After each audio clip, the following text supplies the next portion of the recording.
লেখিকা আত্রেয়ী চন্দ্রর অভিনয়ের আড়ালে যে হাতটা একটু আগে আমাকে চেপে ধরেছিল সেই হাতেই এখন বরফ। মায়া একদৃষ্টে তাকিয়ে থাকে অভির দিকে। হাতের কালচে লাল দাগটা এখনো ধুকধুক করছে। বরফটা চেপে ধরতেই জ্বালা যেন আরো স্পষ্ট হয়ে উঠল। বারান্দার আধো অন্ধকারে বসে আকাশের দিকে তাকিয়ে থাকে মায়া। আজ আকাশে মেঘ নেই, তবু ওর মাথার ভেতরটা ভারী। ঘুম থেকে উঠে মায়া প্রথমে ফ্রিজ থেকে বরফ নিয়ে বসেছিল রাতের আঘাতের জ্বালা ঠান্ডা হবার আশায়। ঠিক তখনই ভেতর থেকে অভির গলা ভেসে আসে, মায়া, মায়া, কোথায় গেলে? মায়া উত্তর দেয় না। ও জানে উত্তর না দিলে অভির গলায় প্রথমে বিরক্তি, তারপর উৎকণ্ঠা, তারপর অপরাধবোধ, ধাপে ধাপে সবই আসবে। ঠিক তাই হলো। তুমি এখানে, আমি তোমাকে সারা বাড়ি খুঁজছি। বিরক্তি। তারপর মায়ার হাতের দিকে উৎকণ্ঠা নিয়ে তাকায়। একটা টুল টেনে সামনে বসে পড়ে অভি। ওর হাত থেকে বরফের প্যাকেটটা নিয়ে কপালে ভাঁজ ফেলে বলে, এটা তো গলে গেছে, দাঁড়াও আমি আরেকটা নিয়ে আসছি। তারপর বরফ এনে মায়ার হাতে পরম মমতায় ঘষতে থাকে। সরি, মাথা ঠিক ছিল না। তুমিও তো মুখে মুখে তর্ক করছিলে, জানোই তো আমার চট করে মাথা গরম হয়ে যায়। তুমি যদি চুপ থাকতে। মায়া আকাশের দিকে তাকিয়ে থাকে। একই সংলাপ, একই স্ক্রিপ্ট, একই ক্ষমা চাওয়া। বরফ ঘষতে ঘষতে অভি ফিসফিস করে, তোমার লেগে যাবে বুঝিনি, বিশ্বাস করো মায়া। বিশ্বাস, এই শব্দটাই সবচেয়ে ভারী। ঘরের ভেতর থেকে 5 বছরের মেয়ের ডাক। মাম্মা। অভি তৎক্ষণাৎ উঠে দাঁড়ায়। এসো, আজ বাবাই দাঁত ব্রাশ করাবে, মায়ের হাতে ব্যথা। বাইরে থেকে দেখলে আদর্শ স্বামী, আদর্শ বাবা। মেয়ের জন্মের পর এই বাবাই মেয়ের সাথে যেন প্রতিযোগিতায় নেমেছিল। মায়া সারাদিন কেন মেয়ে নিয়ে ব্যস্ত, মেয়ে কেন যখন তখন জাগবে, কাঁদবে। স্বামী স্ত্রীর মুহূর্ত কমে যাচ্ছে, নানা রকম অভিযোগ লেগেই থাকতো। যে সময় নতুন বাবা মায়েরা সন্তানের প্রতিটি সুন্দর মুহূর্তগুলোকে উপভোগ করে, সেই সময় মায়া আর অভির ঝগড়া হয়ে যেত এসব নিয়েই। রাগ করে মেয়েকে নিয়ে মায়া বাপের বাড়ি চলে গিয়েছিল। দুদিন যেতে না যেতেই অভি সেখানে পৌঁছে এমন কান্নাকাটি জুড়ে দিয়েছিল যেন মায়া আর মেয়েকে ছাড়া একটা সেকেন্ডও আর থাকতে পারবে না সে। মা বাবা অভির অবস্থা দেখে খুব কষ্ট পেয়েছিলেন আর মেয়ের জন্য খুব খুশি হয়েছিলেন। মেয়েকে বুঝিয়ে বলেছিলেন, এত ভালো স্বামী, এরকম স্বামী পাওয়া ভাগ্যের ব্যাপার। এত ভালোবাসা কে দেবে? ছোট ছোট কারণে ঝগড়া করিস না, এখন ওটাই তোর সংসার। ভালো মন্দ যা হবে ওখানে বসেই তার সমাধান করতে হবে। এভাবে বাপের বাড়ি যখন তখন চলে এলে লোকে কি বলবে? মায়া মেয়েকে নিয়ে অভির সাথে ফিরে এসেছিল। বেশ কয়েক মাস সব ঠিক থাকে, আবার শুরু হয় কোনো না কোনো অজুহাতে। মায়া বারান্দা থেকে ঘরের ভেতরে তাকায়। মেয়ের হাসি, অভির কোমল গলা। কে বলবে রাতের অন্ধকারে এই মানুষটাই বলেছিল, তুমি অন্য পুরুষের সঙ্গে দাঁড়িয়ে এত হাসছিলে কেন? শুধু একটা সৌজন্যের কথোপকথন, শুধু একটা মুহূর্ত, আর তার শাস্তি এই কালশিটে দাগ। মায়া চোখ বন্ধ করে। মনে পড়ে বিয়ের পর দীঘা বেড়াতে গিয়েছিল সেই সমুদ্রের দিনটা। আমি যদি মরি তুমি শুধু আমাকে ভালোবাসবে তো? সমুদ্রের ধারে বসে মায়াকে জিজ্ঞেস করেছিল অভি। হাসতে হাসতেই কথা দিয়েছিল মায়া, ভেবেছিল মজা করছে। তারপর অভি সত্যি দৌড়ে নেমে গিয়েছিল জলে। সবাই শুনে বলেছিল, কি ভালোবাসা। আজ বুঝতে পারে সেটা ভালোবাসা ছিল না, সেটা ছিল পরীক্ষা। আর সেই পরীক্ষা আজও চলছে। গত কয়েক মাসে প্রশ্নগুলো বেড়েছে। কেন মোবাইলে পাসওয়ার্ড, কেন দোকানদারের সঙ্গে হাসি, কেন সাজলে, কেন জানালার সামনে দাঁড়ালে? আর একটা নতুন সংলাপ যোগ হয়েছে, তুমি ভুল মনে করছো, আমি তো তোমায় মারিনি, তুমি নিজেই পড়ে গিয়েছিলে। প্রথমবার শুনে প্রতিবাদ করেছিল মায়া, দ্বিতীয়বার তর্ক করেছিল, তৃতীয়বার চুপ করেছিল। আজ বরফ চেপে ধরেও ভাবছে, সত্যি কি পড়ে গিয়েছিল? হাতের দাগটা নিজের আঙুল দিয়ে ছুঁয়ে দেখে, ব্যথা বাস্তব, কিন্তু শব্দগুলো আমি তো মারিনি। গভীর ভিতরে কোথাও একটা সুতো টানতে থাকে। অভি মেয়েকে নিয়ে খুনসুটি করছে, মাঝে মাঝে মায়ার দিকে তাকিয়ে মিষ্টি হাসছে। সেই হাসিটা হঠাৎ খুব হিসেবি লাগে। মায়ার বুকের ভেতরটা ধীরে ধীরে ঠান্ডা হয়ে আসে। রাগ না, ভয় না, কিছু একটা বদলাচ্ছে। অভি এসে আবার পাশে বসে মায়ার চুলে হাত বুলিয়ে বলল, আমি তোমাকে ছাড়া থাকতে পারবো না, জানো তো। মায়া এবার প্রথমবার চোখ তুলে তাকায় ওর দিকে। খুব স্থির চোখে ধীরে বলে, জানি। অভি হেসে ওঠে নিশ্চিন্ত। মায়া আকাশের দিকে তাকায়, আবার বরফের টুকরোটা হাত থেকে ফসকে মেঝেতে পড়ে যায়। ও জানে কাল আবার কিছু একটা হবে, কারণ শান্ত অভি সবচেয়ে ভয়ঙ্কর। কিন্তু অভি যে বলল মারেনি, তাহলে এই কালশিটে দাগটা। মায়া খুব মন দিয়ে হাতটা ঘুরিয়ে দেখতে লাগলো। হানিমুনের তৃতীয় দিন আকাশ কমলা হয়ে আসছিল। ঢেউগুলো খুব উঁচু ছিল না, কিন্তু শব্দটা গভীর, যেন দূর থেকে কেউ ডাকছে। সমুদ্রের শব্দটা আজও কানে বাজে মায়ার। অভি হঠাৎ বলেছিল, তুমি আমাকে কতটা ভালোবাসো মায়া? মায়া হেসে বলেছিল, এই প্রশ্ন আবার কিসের? অভি খুব শান্ত গলায় বলেছিল, তুমি আমার জন্য মরতে পারো। মায়া অবাক হয়ে শুধু তাকিয়েছিল। অভি আরও শান্ত গলায় বলেছিল, আমি তোমার জন্য মরতেও পারি। ড্রামা করো না তো, হেসে উড়িয়ে দিয়েছিল মায়া। অভির চোখ তখন অদ্ভুত স্থির। আমি যদি এখন জলে নেমে যাই, তুমি কি কথা দেবে? আমি না থাকলে তুমি শুধু আমাকেই ভালোবাসবে? মায়া মজা পেয়েছিল। আরে বাবা ঠিক আছে, কথা দিলাম, এখন চলো। অভি আবার বলেছিল ধীরে স্পষ্ট করে, না ঠিক করে বলো, আমি যদি মরি তুমি আর কাউকে ভালোবাসবে না, কথা দাও। এক মুহূর্তের জন্য কেমন যেন ঠান্ডা লেগেছিল মায়ার, কিন্তু সে হেসেই বলেছিল, কথা দিলাম। অভি আর কিছু বলেনি। হঠাৎ দৌড় সোজা জলের দিকে। প্রথমে মায়া ভেবেছিল অভিনয় করছে, তারপর ঢেউ বাড়লো, অভি এগোতেই থাকলো। কোমর বুক কাঁধ জলের নিচে। অভি ফিরে এসো। মায়ার গলা কেঁপে যাচ্ছিল। অভি পেছনে তাকিয়েছিল একবার, অদ্ভুত এক হাসি, তারপর হঠাৎ হাত পা ছোড়াছুড়ি শুরু। ডুবছে, বাঁচাও, বাঁচাও, চিৎকার করেছিল মায়া। কয়েকজন নুলিয়া দৌড়ে আসে, তারা ঝাঁপ দেয়।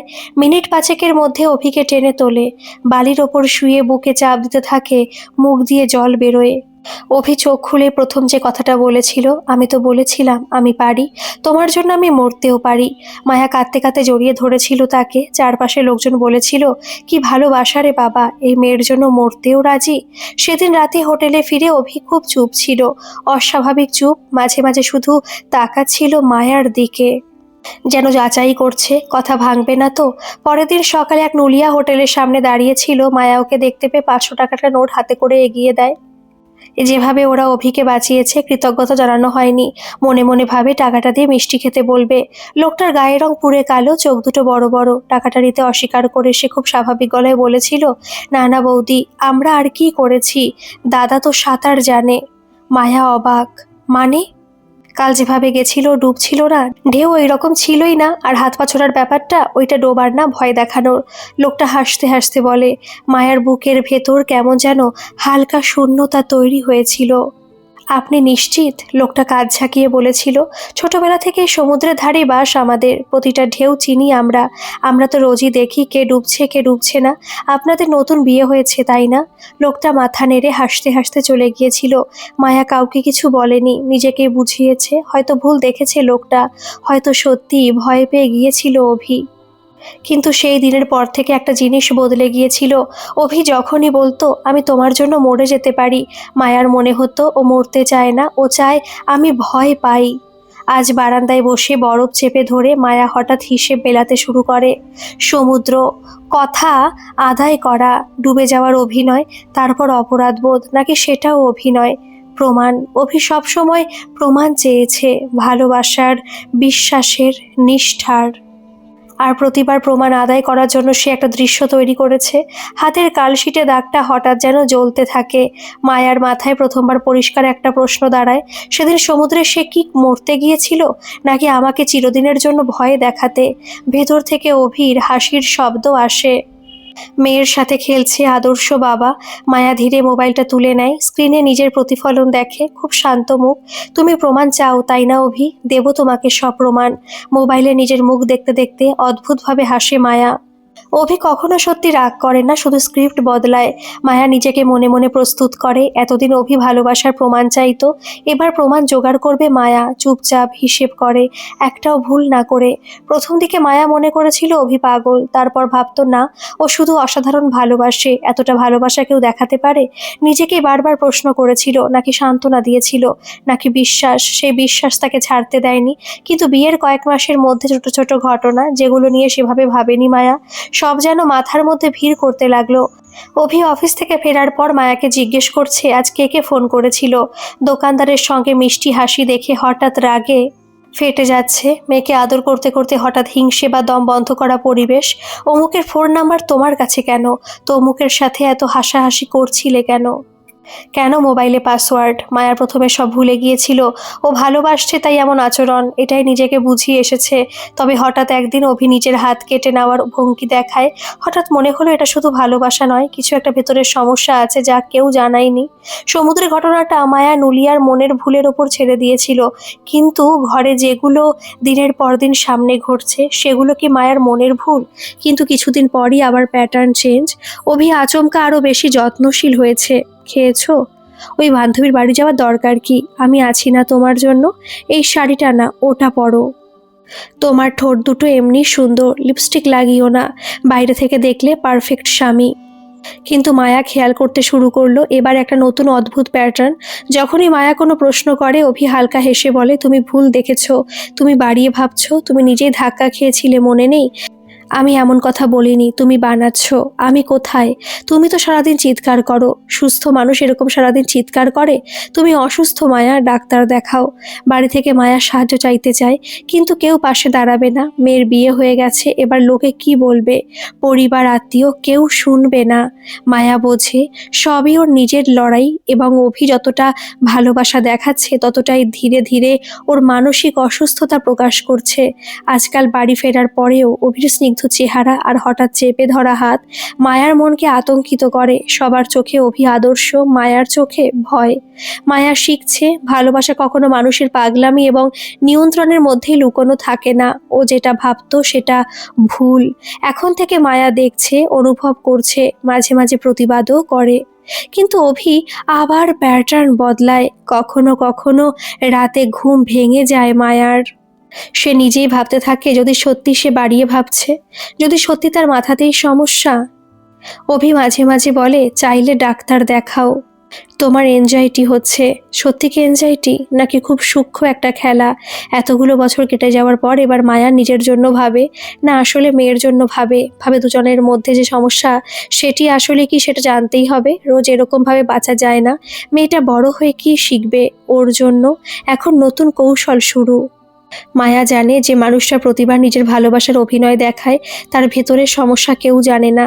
প্রথম প্রথম মায়া নিজেকে দোষ দিত, হয়তো সত্যি সে বেশি রিয়াক্ট করছে, হয়তো তারই মনে ভুল আছে। কিন্তু একদিন আয়নায় নিজের গলার কালচে লাল দাগটা দেখে থমকে গেল সে। অভি তো বলেছিল তুমি দরজায় ধাক্কা খেয়েছো। কিন্তু দরজার ধাক্কা কি গলার থুতনির ভেতরের দিকে লাগে? আরও অদ্ভুত, অভি সবসময় এমন সময় ঝগড়া শুরু করে যখন বাড়িতে আর কেউ নেই। তারপর পরে আত্মীয় স্বজনের সামনে মায়াকে জড়িয়ে ধরে বলে ও একটু সেনসিটিভ, আমি না থাকলে থাকতে পারে না। সবাই হেসে বলে ভাগ্য করে এমন বর পেয়েছো। মায়া তখন কোথায় মুখ লুকোবে বুঝতে পারে না। কিন্তু সত্যি কি অভি এত খারাপ? মনের দোলাচলে দুলতে থাকে মায়া। এবার সে নিজেই প্রমাণ জোগাড় করবে, নিজের মনের সন্দেহ নিজেই দূর করবে। এখন ওর হাতে অদ্ভুত শক্তি আছে। অভি বিশ্বাস করে যে সব নিয়ন্ত্রণে ওর। অভি বলে তুমি চুপ কেন, আমাকে রাগ দেখাও না তো। মায়া শুধু হাসে। পরের কয়েকদিন মায়া শুধু কৌশল ঠিক করে, চুপচাপ। পুরনো একটা ফোন ছিল মায়ার, সেটা বের করে, তারপর চার্জ দেয়। অভি অফিস থেকে বাড়ি ফেরার আগে ফোন শোয়ার ঘরে সেট করে রাখে। তারপর সময় বুঝে রেকর্ডিং চালু করে দেয়। সেদিন রাতের ঝগড়া খুব ছোট ছিল কিন্তু খুব গভীর। অভি ধীরে ধীরে বলেছিল তুমি আমাকে বদলে দিলে মায়া, আমি এমন ছিলাম না। রেকর্ডিং চলছিল, হঠাৎ একসময় অভি থেমে গেল, চুপচাপ তাকিয়ে রইল মায়ার দিকে। তারপর খুব ধীরে বলল তুমি কি ভেবেছো আমি কিছু জানি না? মায়ার বুক জমে গেল। অভির চোখ সোজা ড্রয়ারের দিকে। রেকর্ডিং কি সত্যি গোপন ছিল? অভি এগিয়ে এলো, হালকা হেসে বলল তুমি কি করবে? আমাকে ভুল প্রমাণ করবে, নাকি নিজের জন্য গল্প বানাবে? লাইটটা তখন নিভে গেল। রেকর্ডিং বন্ধ। পরদিন সকালে অভি অদ্ভুত শান্ত, অতিরিক্ত শান্ত। চা বানিয়ে এনে দিল। মায়ার কপালে চুমু খেলো। কাল তোমাকে কষ্ট দিয়েছি, সরি। এত সহজ? মায়া ফোনটা খুললো, রেকর্ডিং প্লে করলো অভির সামনেই। প্রথমে সব ঠিক, তারপর হঠাৎ শোনা গেল মায়ার কণ্ঠ, উচ্চস্বরে রাগে। তুমি আমাকে শেষ করে দিচ্ছ। তুমি মরলে ভালো হতো। মায়া জমে গেল। সে কি এমন বলেছিল মনে পড়ছে না তো। অভির গলা শান্ত নরম। দেখছো তুমি কেমন হয়ে যাচ্ছ। রেকর্ডিং শেষ, টাইম স্ট্যাম্প ঠিকঠাক, কোনো ফাঁক নেই। অভি মুচকি হাসি দিয়ে মায়ের কপালে একটা চুমু খেয়ে চলে গেল। মায়া আবার নিজের স্মৃতিকে সন্দেহ করলো। অভি অফিস চলে গেলে আবার শোনার সময় সে খেয়াল করলো অভির গলায় এক জায়গায় সামান্য ইকো, যেন আলাদা করে রেকর্ড করা, নাকি এটাও তারই ভুল শোনা। সেদিন বিকেলে অভি নিজে থেকেই বলল, আমরা কাউন্সিলরের কাছে যাব, আমি চাই তুমি ভালো হও। তুমি ভালো হও, নিজে নয়। মায়া চুপ করে থাকলো। মায়া প্রথমবার ভাবলো যদি সত্যি তার সমস্যা থাকে সে ডাক্তারের কাছে যেতেও রাজি হলো। কাউন্সিলরের চেম্বারে ডাক্তার জিজ্ঞেস করলেন, আপনি কি কখনো মনে করেন আপনি রাগ নিয়ন্ত্রণ করতে পারেন না? মায়া অবাক, ডাক্তার তাকে কেন প্রশ্নটা করলো, অভিকে নয় কেন? এই প্রশ্ন কি অভি আগে থেকে সাজিয়েছে, নাকি সত্যি সে এমন? মায়া যে সব সময় চুপ থেকেছে সেটাও নয়। বিয়ের পর প্রথম প্রথম অতিরিক্ত ভালোবাসা, অতিরিক্ত নিয়ন্ত্রণে হাঁসফাঁস করে মাঝে মাঝেও চিৎকার করত। তারপর আবার অভির আদরেই সে শান্ত হয়ে যেত। যে কোনো স্বামী স্ত্রীর মধ্যে এরকম ঝগড়া, এরকম রাগারাগি খুবই স্বাভাবিক ব্যাপার, সবাই করে। অভি কি সেই সময় থেকে সব রেকর্ড করে রাখতো? তারপর মেয়ে হবার পর মায়ার মাঝে মাঝে মুড অফ হয়ে যেত নানা কারণে, তখনও রাগ করে কিছু না কিছু বলতো অভিকে, আর অভিও তো কম যেত না। এমন সব আচরণ করতো যে কোনো স্ত্রী ওরকম আচরণ করতে বাধ্য হতো। মায়াও হয়তো করেছে, কিন্তু সেগুলো স্বাভাবিক প্রতিক্রিয়া, সব বাড়িতেই হয়। ঘরে ফেরার পথে অভি হালকা গলায় বলল, আমি তোমাকে ছেড়ে যাব না, সে যতই তুমি আমাকে আঘাত করো। আঘাত? কে কাকে আঘাত করছে? সেই রাতে আয়নার সামনে দাঁড়িয়ে মায়া নিজেকে দেখলো, চোখে ঘুম নেই, মুখ শুকনো। ড্রয়ার খুলে সে ফোনটা খুঁজতে থাকে। ড্রয়ারে যেখানে সে ফোনটা রেখেছিল সেখানে নেই। অভি সেটা বিছানার পাশে রেখে দিয়েছে চার্জ দিয়ে। রেকর্ডিং সব ডিলিট করে দিয়েছে। স্ক্রিনে একটা নোট, তোমার সত্যিটা খুঁজে বের করো। মায়া কাঁপতে লাগলো। অভি কি তাকে পাগল প্রমাণ করছে, নাকি সে সত্যি নিজের স্মৃতি হারাচ্ছে? মায়া এখনো নিশ্চিত হতে পারছে না। অভি একজন চতুর ম্যানিপুলেটর, নাকি সে সত্যি নিজের স্মৃতি হারাচ্ছে? মায়া এখনো নিশ্চিত হতে পারছে না অভি একজন চতুর ম্যানিপুলেটর, নাকি মায়া ভেতরে ভেতরে ভেঙে পড়ছে, নাকি দুজনেই অসুস্থ এক সম্পর্কে আটকে আছে। মায়ার চোয়াল শক্ত হলো। এভাবে ভেঙে পড়লে চলবে না। মায়া অভিনয় শুরু করলো, খুব হিসেব করে। অভি যখন জিজ্ঞেস করে আজকে ফোন করেছিল, মায়া হেসে বলে মনে নেই। অভির চোখে ক্ষীণ বিস্ময়। যখন অভি বলে তুমি বাড়িয়ে ভাবছো, মায়া শান্ত গলায় উত্তর দেয়, হয়তো। রাগ নেই, প্রতিবাদ নেই। এই পরিবর্তনটাই অভিকে অস্থির করে তুললো। একদিন গভীর রাতে মায়া ইচ্ছে করে বলল, অভি, সমুদ্রের দিনটা আমার মনে পড়ে গেছে। অভি থেমে গেল। তুমি জলে নামার আগে বলেছিলে আমি যদি মরি তুমি আর কাউকে ভালোবাসবে না। মায়া বলল। অভি কিছুক্ষণ চুপ করে রইল, তারপর খুব ধীরে বলল, তুমি কি জানো সেদিন তুমি আমাকে ধাক্কা দিয়েছিলে? ঘরটা নিস্তব্ধ, মায়ের বুকের ভেতর ধকপক। আমি? হ্যাঁ। অভি ফিসফিস করলো, তুমি রেগে গিয়েছিলে, আমি মজা করছিলাম, তুমি ঠেলে দিলে, আমি পড়ে গেলাম। মায়ার মাথার ভেতর যেন ঝড় উঠল। নুলিয়াটা বলেছিল অভি সাঁতার জানতো, তাহলে? অভি ধীরে ধীরে বলল, আমি ডুবছিলাম না, আমি শকে ছিলাম, তোমার চোখে তখন এমন কিছু দেখেছিলাম। কথা শেষ করলো না। মায়া হঠাৎ বুঝতে পারলো এই গল্প সে আগে কখনো শোনেনি, এটা নতুন স্ক্রিপ্ট। অভি আবার স্ক্রিপ্ট বদলাচ্ছে, কিন্তু এবার মায়া প্রস্তুত। সে ব্যাগ থেকে আরেকটা ছোট ডিভাইস বের করলো। পুরনো ফোন নয়, এটা ভয়েস রেকর্ডার। তুমি নিশ্চিত আমি ধাক্কা দিয়েছিলাম? মায়া শান্ত গলায় জিজ্ঞেস করলো। অভি তাকিয়ে রইল 2 সেকেন্ড, 3 সেকেন্ড, তারপর হঠাৎ হাসলো, অস্বস্তিকর শুকনো হাসি। দেখছো, আবার সন্দেহ শুরু। মায়া এবার চুপ করলো না, চেঁচিয়ে উঠলো, তাহলে নুলিয়ারা কেন বলেছিল তুমি সাঁতার জানো? এই প্রথম অভির মুখের পেশি কেঁপে উঠল। এক এক মুহূর্ত, মাত্র এক মুহূর্ত, তারপর সে আবার শান্ত। সবাই সব জানে না। এখনকার মতো এই পর্যন্ত থাক। এর অন্তিম পর্ব কাল রাত্রে আমি আপলোড করব। গল্পটা আপনাদের কেমন লাগছে অবশ্যই কমেন্ট করে জানাবেন, আর ভালো লাগলে একটা সাবস্ক্রাইব করে আমার পাশে থাকবেন। ধন্যবাদ।